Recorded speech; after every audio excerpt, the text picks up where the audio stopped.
ka, aking bayan, lumuha ka ng kasingtapang ng aserong nagbabaga at ang luha mo ang siyang lalagot sa tanikala ng taong bayan. Yan po, isa sa mga klasikong linya ng isang dakilang manunulat at tagapagtanggol ng kalayaan at karapatan ng mamamayang Pilipino, ang ating kinikilalang Amado Hernandez. 100 years ago, sinulat ngayon, luha para sa inang bayan, ang lalagot sa tanikala ng pagkakaalipin na gumagapos sa sambayan ng Pilipino.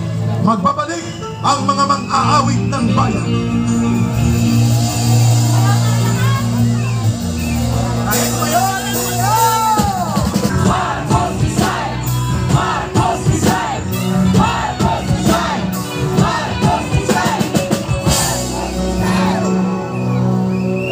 Naglalagab-lab Frank, hindi maampat at maawat ang daloy ng pagtindig ng sambayanang Pilipino mula Luzon, Visayas at Mindanao. Nagsisimulang magkakaroon ng tagundong ng nagngangalit na mamamayan laban sa bulok na gobyerno ni Marcos Jr. Laban kasama ang bayan! Laban kasama ang bayan! Laban kasama ang bayan! Laban kasama ang bayan! Kaya rin kitang-kita natin na padagsa ng padagsa at marami dito ay ngayon ko lang din nakita. So malinaw na namumulat na ang mga Pilipino! Namumulat na! Unti-unting pumupula ang silangan, hudyat ng paglaya at pagpabago. Pumupula ang silangan, hudyat ng paglaya at pagpabago. Makinig ka, manginig ka, Marcos Jr. Marcos resign! Marcos resign! Marcos resign! Marcos resign! Marcos resign! Marcos resign! Handa na ba kayong pamagsakin si Marcos? Kasama-samang pagkilos ang taong bayan, Brother Franco, at sambayan ng Pilipino. Ito na ang simula ng ito'y huling laban na tatapos sa ating pagkatanikala. Ito'y huling laban na babagsak si Marcos. Ang taong bayan na mumulat, Marcos Layas, Marcos Layas. Ito'y huling laban na tatapos sa ating tanikala. Ito'y huling laban na magpapalaya sa sambayan ng Pilipino. Marcos Layas, Marcos Layas. Tumadagdog, sumusulong ang taong bayan. Ikaw palalayapin, hindi mapipigilan, hindi mapipigilan, hindi mapipigilan, hindi mapipigilan, hindi mapipigilan, hindi mapipigilan. Wow! Ano? Talented ba yung kasama natin si Ka Eric? Composer on the spot! Pwede na kinabas sa flip top! Pero mga kababayan, meron tayong mga bagay na kinakailangan nating ipaalam. Dahil importante na malaman, dahil alam naman natin iba't iba, meron galing Katoliko, meron tayong kapatid na Muslim, may mga kapatid Pasalamatan natin. Saludo sa ating mga kababayan na mga Muslim at iba't ibang sekta ng reliyon na ngayon nakikipagkaisa sa buong kasabihan ng TOGC at buong sambayan ng Pilipino. At ngayon ka, Eric, gusto natin talakayin kung gaano pinapahalagahan ng isang tagapagsamba ang kanilang lugar sambahan. Dahil ang ating kapulisan ay hindi nirespeto ang ating paniniwala at ang ating religious freedom. Ito yung bagay na kinakailangan po natin bigyan diin. Meron tayong ipapakita na mga videos kung saan nagpapakita kung paano binabastos at hindi binigyang halaga ng ating kapulisan ang ating religious compound. At sa ilalim ng batas natin sa konstitusyon at sa United Nations, ang pagsalaula, pangbabastos at paglapastangan sa relihiyon ng isang grupo o sekta o individual ay isang malubhang krimen laban sa sangkatauhan. Isipin niyo mga kababayan, ang lugar na inyong minamahal at pinakaiingatan ay ginawang tapunan ng sigarilyo, ginawang iniihian ng kapulisan, Ang panghi, ang baho, ang dumi, grabe. dinuduraan. Anong matatawag niyo sa ganong uri ng pulis? Walang respeto at dapat managot sa batas. Maliban doon mga kapatid, pinagsisira din nila ang lugar, ang pulpito kung saan tayo ay nagsasamba. Anong uri ng pulis ang mayroon pinasusunod si terorista? Ayun. Diba? Kaya anong tawag sa kanya? Terorista! Terorista! Terorista! Terorista! Terorista!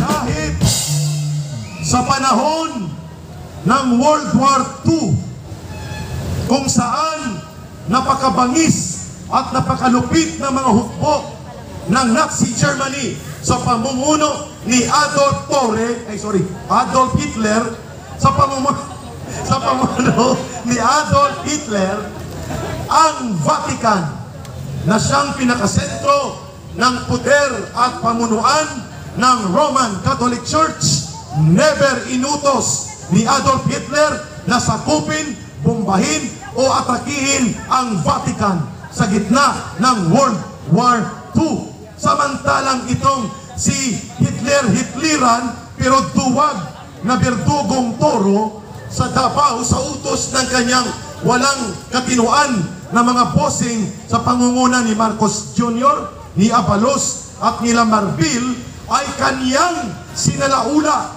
pinalahura, nilapastangan, sinira, inapuso ang katedral ng Kingdom of Jesus Christ. That is a high crime against humanity.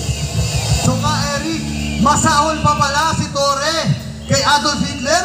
Yes, kung ang pag-uusapan religious persecution and religious violence, kung ginawa niya ito, Brother Franco, sa mga kapatid nating Muslim, sa mga kapatid sa Iglesia ni Cristo o iba pang relihiyon, hindi ko alam kung saan pupulutin ni Torre ang ulo niya kapag ginawa niyang pahihiyan, gawing CR, basurahan ang mga moske ng kapatid na mga Muslim o kapatiran sa Iglesia ni Cristo, kung paano niya pinalahura, ginawang basurahan, ginawang ihian, ginawang CR ang Cathedral Center ng Kingdom of Jesus Christ. Hindi ko alam saan pupulutin ni Torre ang kanyang impaktong pagmumukha kung yun ang ginawa niya sa ibang mga kapatiran. Kaya nga mga kapatid, papayag ba kayong papabuyin?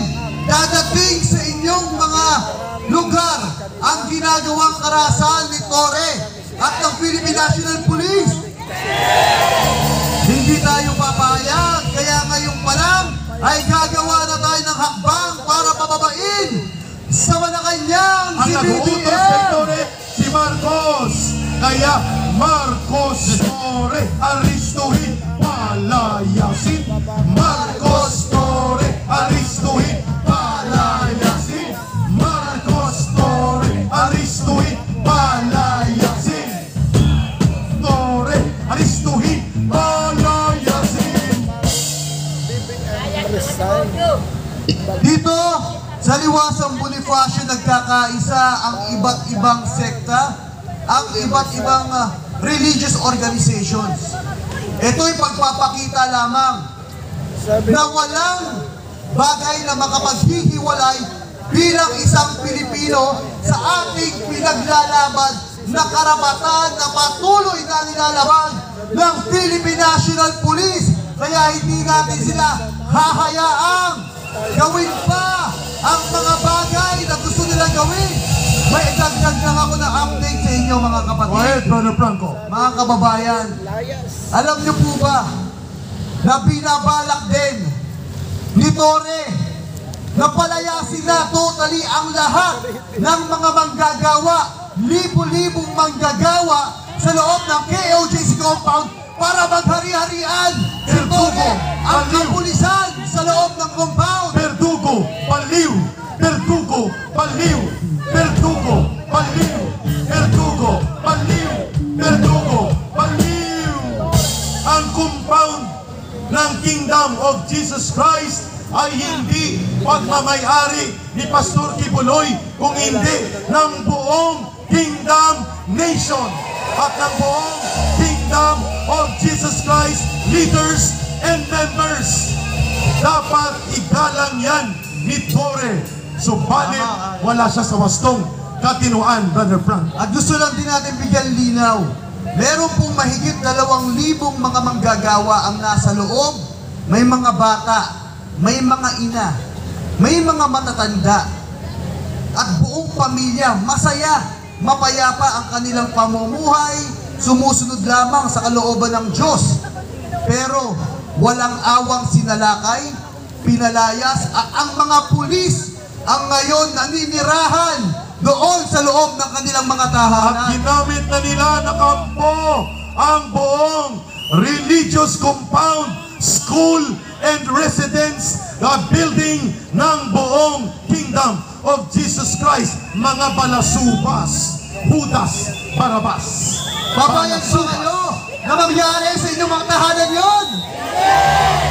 Hindi tayo papayag dahil kung inumpisahan na ni Marcos Jr. sa KOJC, kayang-kaya niya nang gawin yun sa buong bansa. Papayag ba tayo? Hindi! Papayag ba tayo? Marcos resign! Marcos resign! Marcos resign! Marcos resign! Marcos resign! Marcos resign! May bago tayong panawagan, bagong ipapangtalakayan.